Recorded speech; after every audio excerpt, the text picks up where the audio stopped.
우리 교회 권사님들 특징을 보면 참 찬송을 좋아하세요.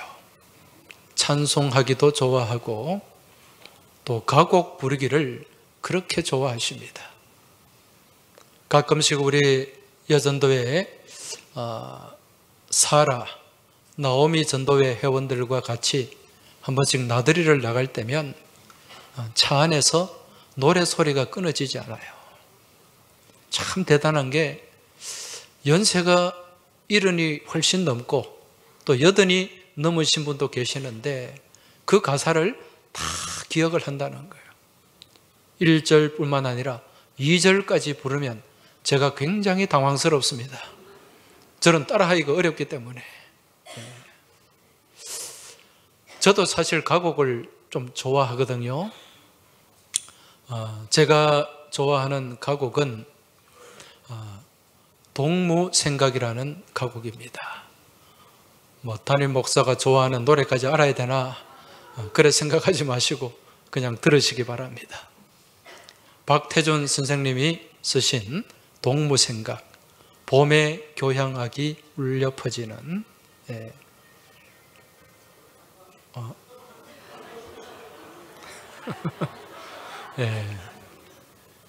그리고 또 한 곡은 현재명 선생님이 쓰신 고향생각, 해는 져서 어두운데 찾아오는 사람 없어. 주로 저는 생각하는 가곡을 좋아하는 것 같아요. 그리고 또 학창시절에 자주 불렀던 노래가 기다리는 마음입니다. 장일남 선생님이 곡을 쓰신 이 기다리는 마음, 일출봉에 해 뜨거든 날 불러주오, 월출봉에 달 뜨거든 날 불러주오. 아마 잘 아실 텐데요, 이 기다리는 마음이라는 이 가곡은 황해도 해주가 고향인 장일남 선생님이 1950년 월남을 해가지고 연평도에서 한 1년가량 사셨어요. 여러분, 연평도가 바로 건너편에 북한이지 않습니까?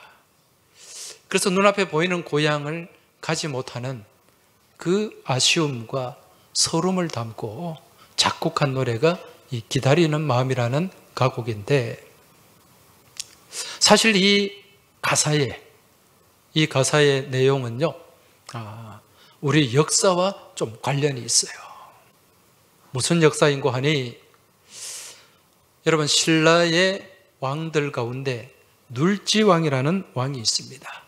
신라의 19대 왕인데, 이 눌지왕 때 좀 신라의 국력이 좀 약했나 봅니다. 그래서 이 눌지왕의 왕자가 볼모로 잡혀갔어요. 고구려에도 볼모로 잡혀가고 또 저기 남쪽의 외국 일본에도 볼모로 잡혀가게 됩니다. 그러니까 왕이 늘 이 왕자들을 생각하면서 수심에 사로잡혀 있는 그런 모습을 그 신하 박재상이라는 신하가 보게 됩니다. 그래서 이 박재상이 왕자를 구하기 위해서 직접 일본으로 건너가게 됩니다. 일본으로 건너가서 정말 우여곡절 끝에 왕자를 이제 배를 태워가지고 신라로 보내는데 성공을 했습니다. 그런데 정작 자신은 이제 외국의 그 병사들에게 붙잡히게 돼요.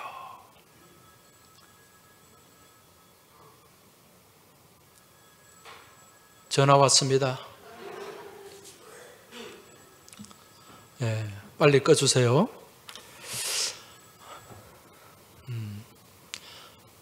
이런 일이 일어나면 제가 잊어버려요. 줄거리를 놓치게 됩니다. 그래서 항상 이 화면에 예배 시작하기 전에 휴대폰을 점검해달라, 그렇게 부탁을 드리는 겁니다. 자, 이 박재상이 왕자를 구하는데 목숨 걸고 일본을 들어가지 않습니까? 그때 이 일본 왕이 이 박재상의 그 충심을 보고 감동을 받게 됩니다. 그래서 이 박재상에게 요청을 합니다. 내가 목숨을 살려줄 테니까 내게 와서 내 신하가 되어서 나에게 충성을 다해라. 이런 얘기를 했을 때 그때 박재상이 이런 말을 합니다. 내가 계림에 돼지가 될지언정 내가 외양 앞에 신하가 될 수가 없다. 그런 선언을 해요. 여러분, 계림이 어디입니까? 경주에 있는 옛날에 왕성이 있던, 신라의 왕성이 있던 거기를 계림이라고 합니다. 내가 신라의 개가 되고 돼지가 될지언정 외국의 왕 앞에 내가 무릎 꿇을 수가 없고 신하가 될 수 없다는 그런 이야기였죠. 결국 박재상은 그 말을 남기고 아주 비참하게 참수를 당하고 맙니다. 이때 신라의 이 박재상의 아내가 외국으로 건너간 남편을 매일같이 기다리게 됩니다. 오늘 오려나 내일 오려나 왕자는 왔는데 내 님은 왜 안 오시나. 그러면서 치술령이라고 하는 경주와 울산 사이에 치술령이 있는데 거기에 매일같이 올라가서 멀리 보이는 바다를 바라보면서 남편이 오는가 그렇게 기다린 겁니다. 근데 결국 죽은 남편이 돌아올 수가 없죠. 그렇게 그 부인이 기다리다가 결국 거기서 망부석이 되고 말았다는 전설 따라 삼천리, 삼국유사에 그런 설화가 기록이 되어 있습니다. 여러분, 이 이야기를 들을 때 어떤 생각이 드세요? 참 슬프기도 하면서 허망한 생각이 듭니다. 기다려도 님 오지 않고 빨래 소리, 물레 소리에 눈물 흘렸네. 이 가사에 그런 사연이 담겨 있다는 것입니다. 여러분, 기다려도 님 오지 않는 이 상황 어떤 생각이 드세요? 막연하다는 생각이 들지 않습니까? 정말 막연하다. 여러분, 이 막연이라는 말이 무슨 뜻입니까? 막자가 사막을 뜻하는 사막 막자예요. 연자가 그러할 연. 그러니까 우리말로 풀어 쓰면은 막막한 사막과도 같다. 그런 의미죠. 끝없는 사막, 아득한 사막. 이게 막연입니다. 막연한 기다림. 보장이 없는 거예요. 약속이 없는 거예요. 결과가 없는 것입니다. 여러분, 이게 무슨 기다림인가? 하나님이 없는 세상의 기다림입니다. 왜 세상의 기다림이 막연한가? 약속이 없기 때문에 그렇다는 거예요. 이러한 세상의 기다림을 잘 나타내 보여주는 시가 한 편이 있습니다. 80년대 제가 고등학교 다닐 때 이 시가 책이 출판되지도 않았는데 입에서 입으로 구전된 시예요. 그래서 조금 시에 대한 관심이 있고 시를 좋아하는 사람에게는 출판도 되지 않았는데 이미 알고 있었던 시. 그 시의 제목이 무엇인가? 홀로서기라는 시입니다. 서정윤 시인이 쓴, 그 당시에 이 서정윤 시인은 고등학교 국어 선생님이었어요. 그때 발표한 이 홀로서기, 이 시를 보면 서두에 어떤 내용이 나오는가? 기다림은 만남을 목적으로 하지 않아도 좋다. 이렇게 시작이 됩니다. 기다림은 만남을 목적으로 하지 않아도 좋다. 가슴이 아프면 아픈 채로 바람이 불면 고개를 높이 쳐들면서 날리는 아득한 미소. 여러분, 기다림은 만남을 목적으로 하지 않아도 좋다. 이런 기다림은 어떤 기다림입니까? 막연한 기다림이죠. 여러분, 이처럼 아득하고 막연한 기다림이 어디 있습니까? 기다리는 것은 뭔가 만남이 목적이 되어야 되죠. 근데 목적 없는 기다림, 막연하다는 것입니다. 이게 세상의 기다림이에요. 그런데 분명한 약속이 있는 기다림이 있습니다. 분명히 만남이 보장된 기다림이 있어요. 그 기다림이 무슨 기다림? 누구의 기다림입니까? 바로 주님을 향한 기다림. 우리 그리스도인의 기다림이라는 것입니다. 주님을 향한 기다림이요, 주님 안에서 기다리는 것입니다. 여러분, 우리 기독교 신앙은 다르게 표현을 한다면 기다림의 신앙이라고 할 수가 있습니다. 기다리는 거예요. 여러분, 우리 신앙에 3기가 있죠. 3기. 무엇입니까? 기도하고, 기대하고, 기다리라. 우리가 기도를 하면 기대를 해야 돼요. 응답을 기대하는 거죠. 이게 소망 가운데 기다리는 것입니다. 네. 기도하고, 기대하고, 기다리시길 주의 이름으로 축복합니다. 그리고 우리는 무엇을 기다리는가? 우리 기독교 신앙은요, 약속된 메시아를 기다리는 거예요. 그리고 장차 이루어질 하나님 나라를 기다리는 것입니다. 그리고 우리가 반드시 가야 할 천국을 기다리는 거예요. 이 기다림의 신앙이 기독교 신앙입니다. 따라서 성경은요, 기다림으로 가득 차 있는 말씀입니다. 이 기다림은 막연한 기다림이 아니라 약속된 기다림, 보장된 기다림, 성취될 기다림이라는 거죠. 구약은 어떤 말씀입니까? 신약을 보장하는 말씀이에요.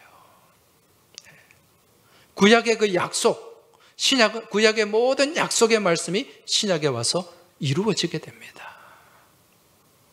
많은 사람들이 메시아를 기다렸는데 메시아가 오셨지 않습니까?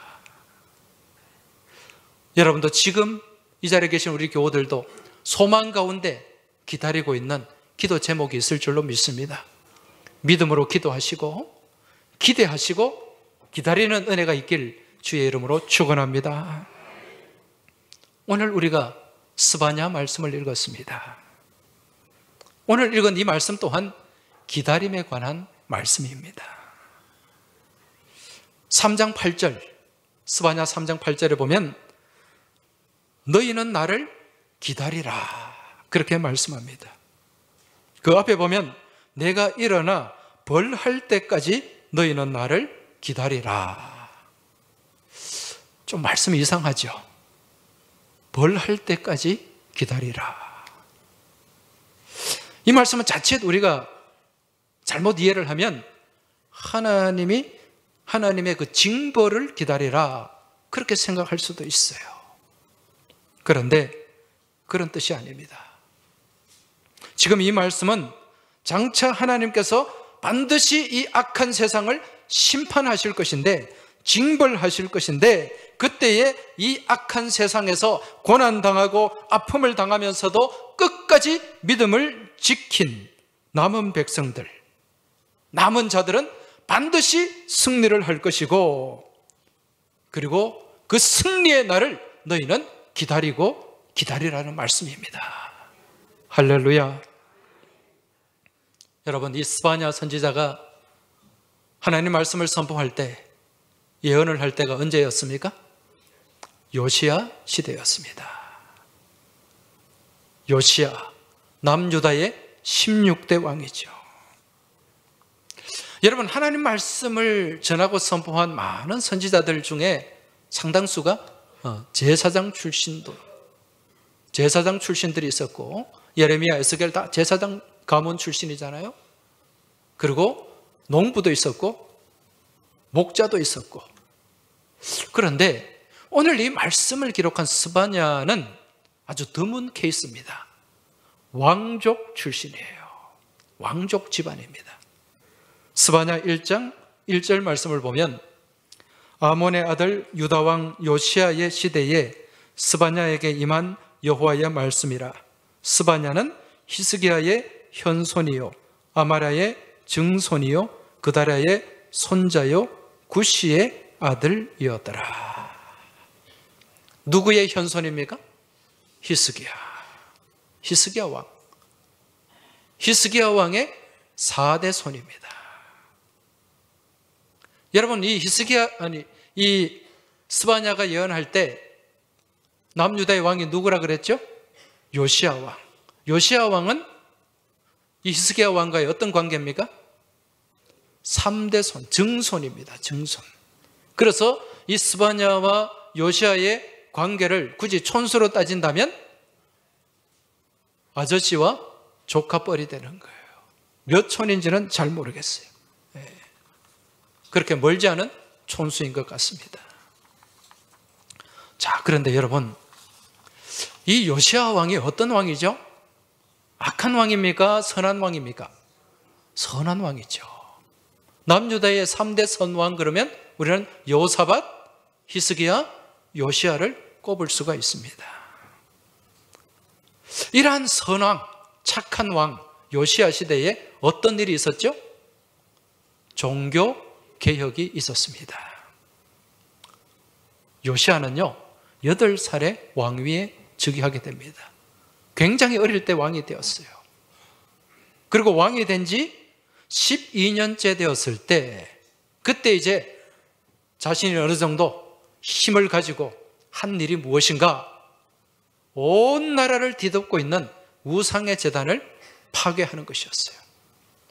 바알과 아세라 온갖 우상의 제단을 다 쓸어버렸습니다. 그리고 제위 18년째 되던 해에 또 무슨 일을 했는가? 성전 수리를 하게 되었습니다. 성전 리모델링을 한 거예요.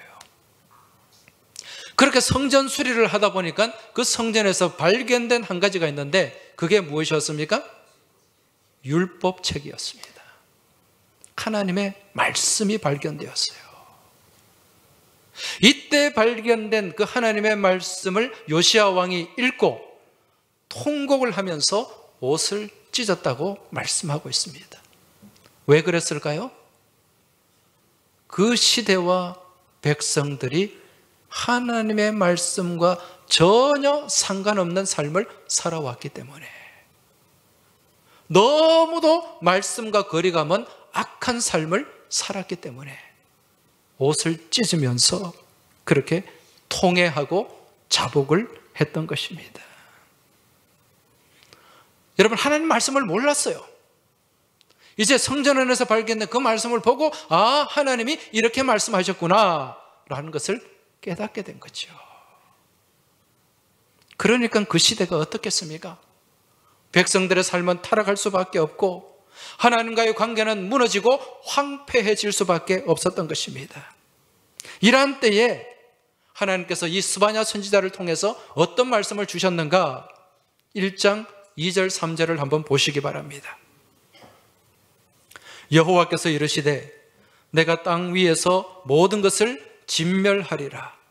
내가 사람과 짐승을 진멸하고 공중의 새와 바다의 고기와 거치게 하는 것과 악인들을 아울러 진멸할 것이라. 내가 사람을 땅 위에서 멸절하리라.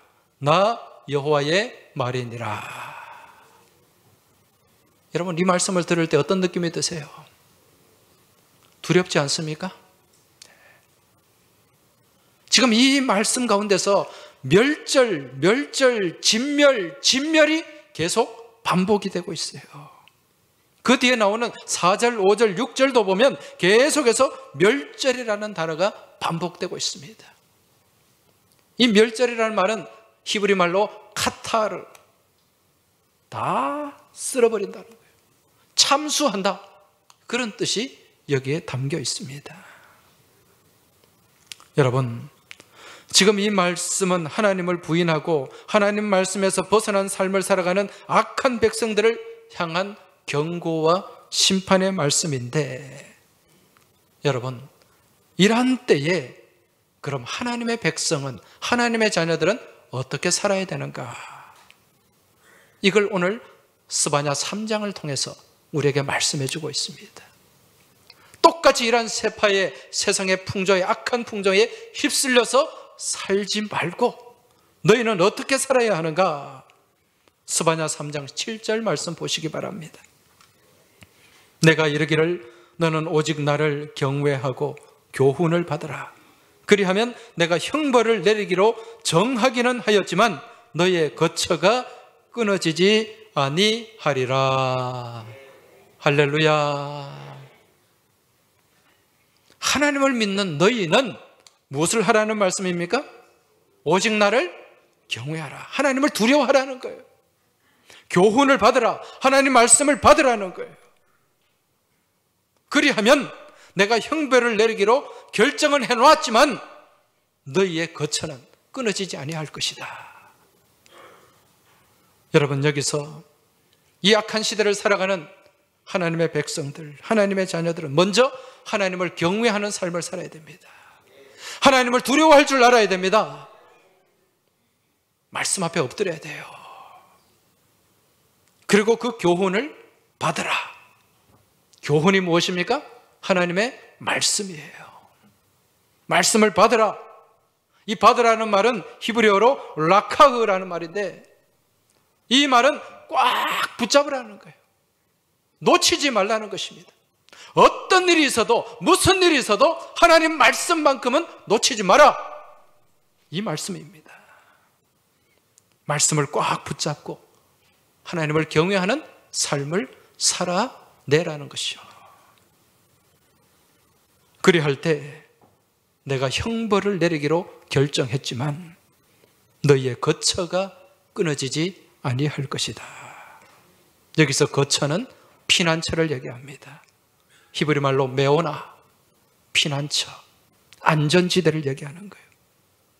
하나님이 이 온 세상을 다 심판하실지라도, 형벌 가운데서 다 쓸어버리실지라도 너희에게는 살 길이 있다는 거예요. 피난처가 있다는 거예요. 못하는 백성에게 하나님을 경외하고 그 말씀을 붙잡고 믿음으로 살아가는 백성들은 피할 길을 주시고 은혜의 길을 예비하시겠다는 하나님의 약속입니다. 여러분, 이 약속의 말씀을 붙잡으시기 바랍니다. 신뢰하시기 바랍니다. 그리고 이제 그 믿음 안에서 무엇을 해야 되는가? 기다려야 돼요.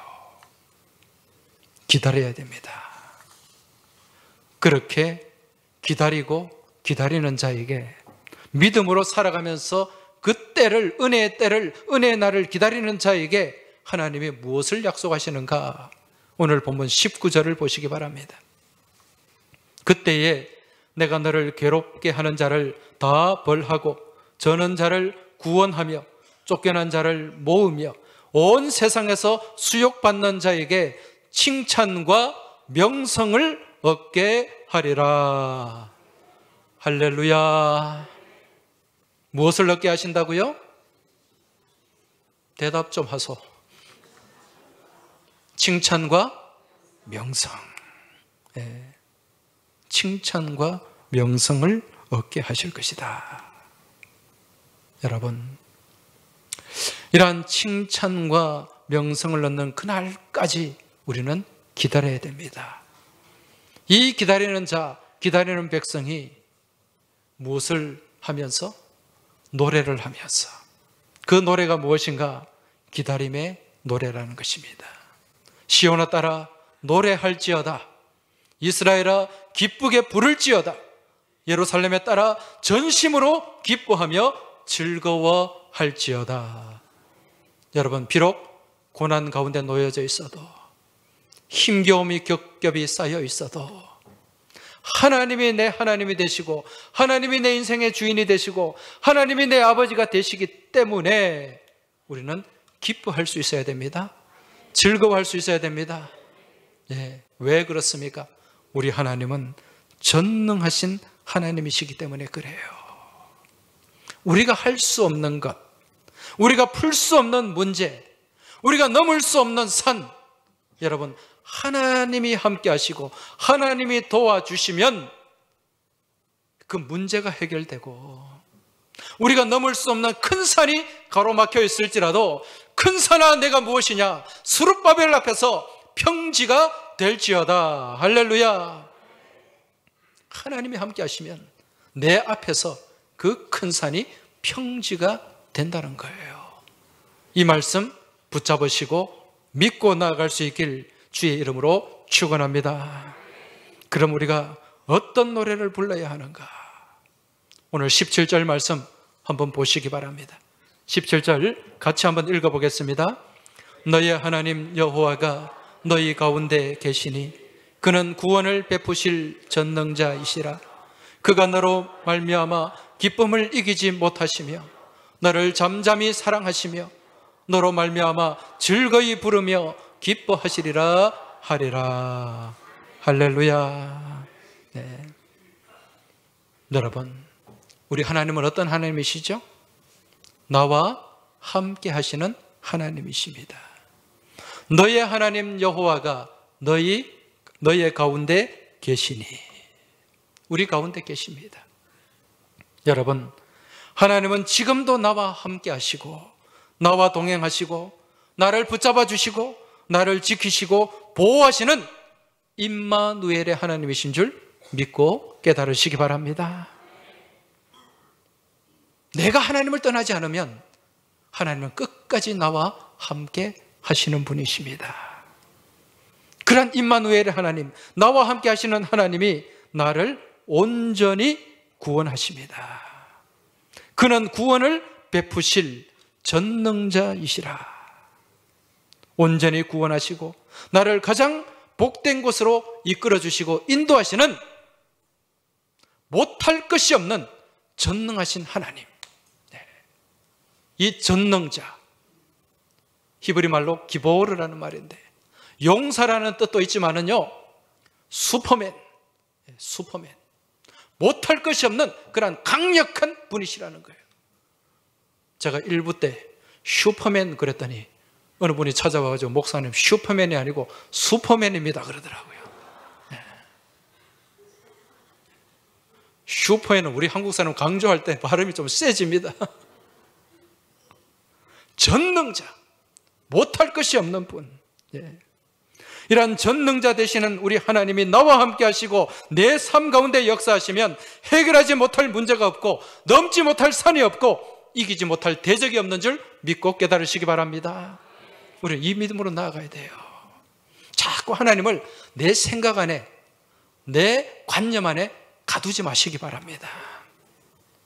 내가 할 수 없는 것을 하나님 기도한다고 되나, 하나님이라고 하실 수 있나, 그런 어리석고 단순한 생각에 사로잡히지 마시기 바랍니다. 우리 하나님은 어떤 하나님이십니까? 전능하신 하나님, 모든 것을 초월하시는 전능하신 하나님이에요. 따라서 내 하나님은 못할 일이 전혀 없는 분입니다.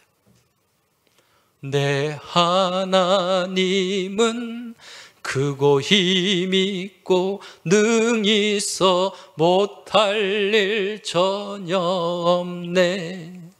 내 하나님은 크고 힘있고 능히 있어 못할 일 전혀 없네. 저 산들도 그의 것, 골짜기도 주의 것, 별들도 그분의 솜씨. 내 하나님은 크고 힘있고 능히 있어 못할 일 전혀 없네. 할렐루야. 감상만 하지 마시고 입술로 고백할 수 있길 바랍니다. 내 하나님은 크고 힘있고 능히 있어 못할 일 전혀 없네. 우리의 고백을 담아서 같이 한번 찬송 드리겠습니다.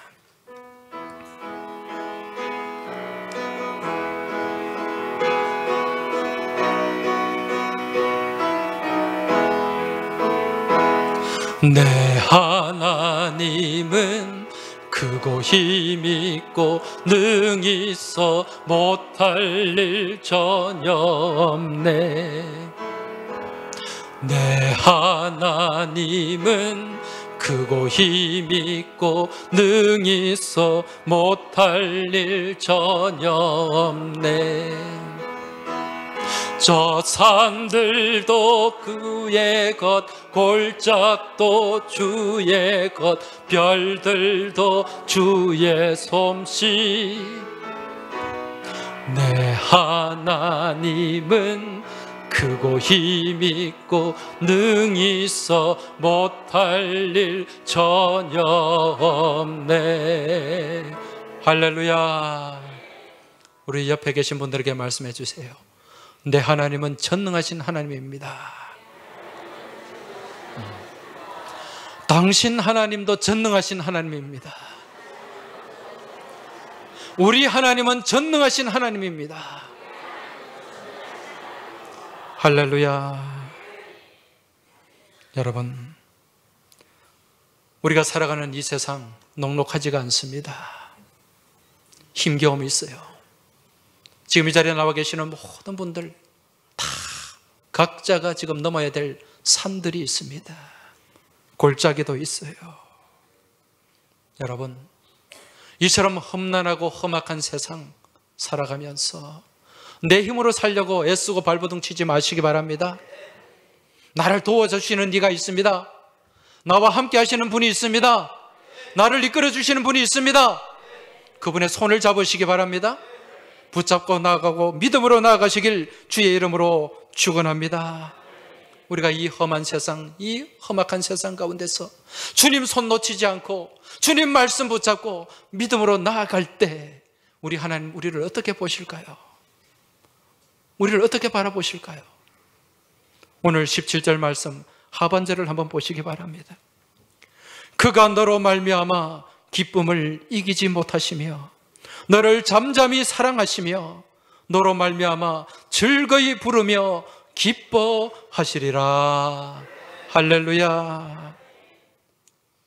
여러분, 이 죄악이 관영한 세상 가운데서도 하나님 말씀 놓치지 않고 이 고난이 첩첩산중인 이 땅 가운데서도 주님의 손 놓치지 않고 믿음으로 살려고, 믿음으로 나아가려고 애쓰고 바둥거리며 발버둥 치는 그 자녀의 모습을 바라보시는 하나님, 그 마음이 어떠하겠어요? 너무 대견하지 않겠습니까? 너무 보시기에 아름답지 않겠습니까?